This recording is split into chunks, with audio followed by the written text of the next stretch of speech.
Kalau melihat background dunia pers secara global, memang Indonesia termasuk uh, negara yang sangat tertinggal perkembangan dari dunia pers terkait dengan bagaimana pers sebagai media masyarakat yang bisa dipercaya dan objektif dalam menjalankan tugasnya. Karena dinamika demokrasi di Indonesia sangat fluktuatif sekali.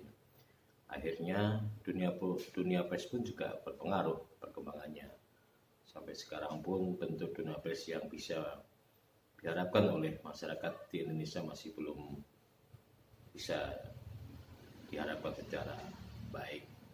Artinya ya semula pada zaman Orde Baru telah muncul istilah pers Pancasila, sampai sekarang justru tekad dan harapan dari dunia pers jauh menyimpang dari harapan kita semua.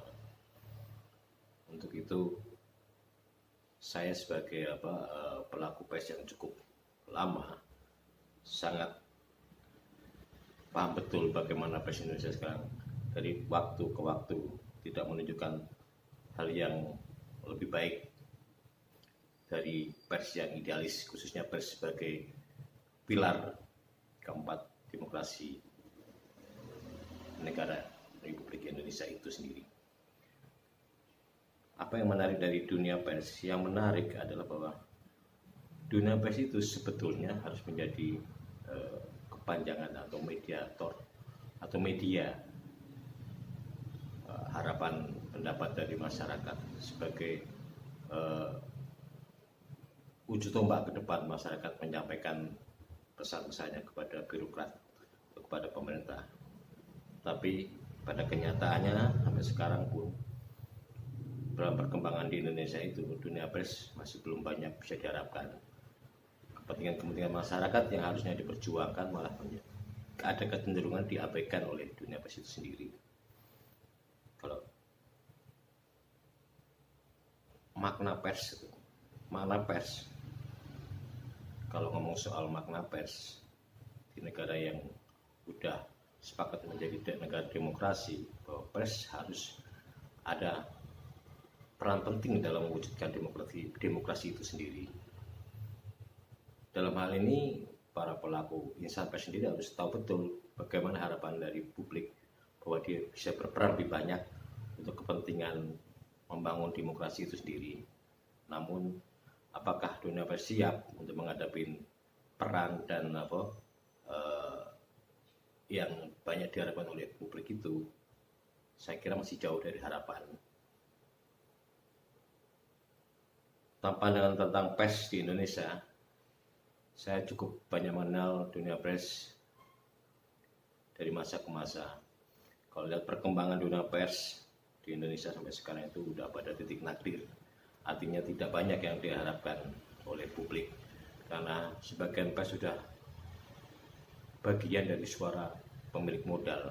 Akhirnya apa yang disampaikan oleh pers itu sendiri hanya muncul atas kepentingan pemodal itu sendiri, sehingga masyarakat yang banyak berharap suara yang bisa ditampung di dunia pers atau dimediatorkan oleh dunia pers tidak terwadai di dunia pers itu sendiri. Dan yang terjadi akhirnya nilai atau peran pers sendiri di dunia demokrasi ini, di kancah demokrasi ini menjadi sangat tidak banyak diperhitungkan. Apalagi di zaman digital saat ini, dunia pers semakin tidak kelihatan peran sertanya dalam mewujudkan cita-cita negara yang berdemokrasi di Indonesia.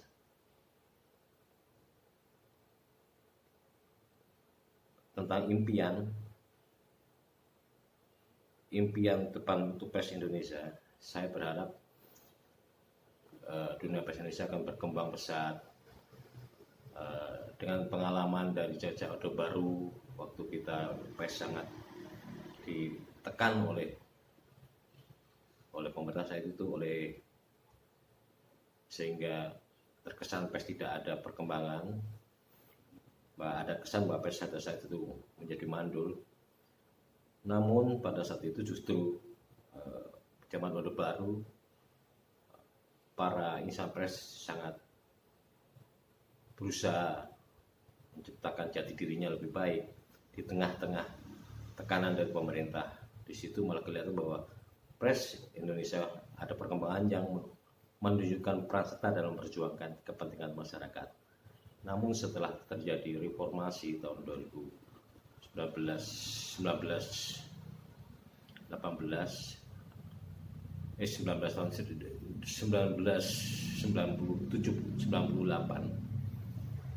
saya melihat dunia pers seperti euforia.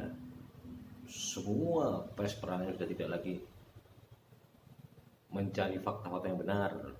Pers sudah tidak lagi mencari fakta-fakta yang faktual, artinya tidak lagi mengedepankan fakta, lebih ke opini, lebih ke kepentingan politik, lebih untuk kepentingan kelompok tertentu. Akibatnya saat itu, saat pasca reformasi, dunia pers membabi buta. Mungkin saat itu Indonesia menjadi pers yang sangat liberal di dunia, sangat bebas sekali. Akibatnya yang terjadi malah merugikan bangsa Indonesia. Kenapa tidak? Semua terbuka, publik dunia bisa melihat keadaan Indonesia yang carut marut pada saat itu. Dan hal ini tidak menguntungkan bangsa Indonesia, justru merugikan negara lain telanjang melihat pemandangan demokrasi carut marut demokrasi pada saat itu. Dan pada akhirnya setelah 20 tahun lebih reformasi berjalan, apa yang terjadi? Pers makin terpuruk, pers makin tidak punya peran apa-apa. Malah bisa dikatakan pers sekarang mati suri. Kenapa begitu? Karena memang kekuatan modal yang seharusnya bisa menciptakan pers yang baik, pemodal yang harusnya bisa berperan menciptakan insan pers yang baik, tidak bisa berbuat banyak.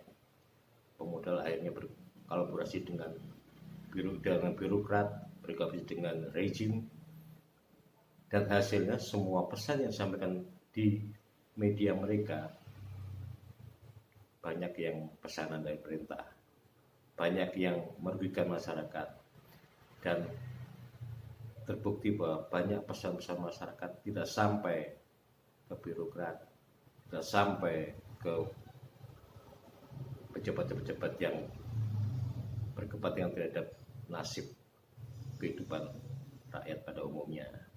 Dan disinilah sebetulnya pers kita menjadi mandul. Pers Indonesia saat ini di era digital ini, hampir saya boleh katakan tidak banyak lagi berperan membangun demokrasi. Justru yang nampak sekarang ini bahwa kekuatan rejim lebih dari yang kita bayangkan. Semua lini-lini pers dikuasai oleh kekuatan rejim.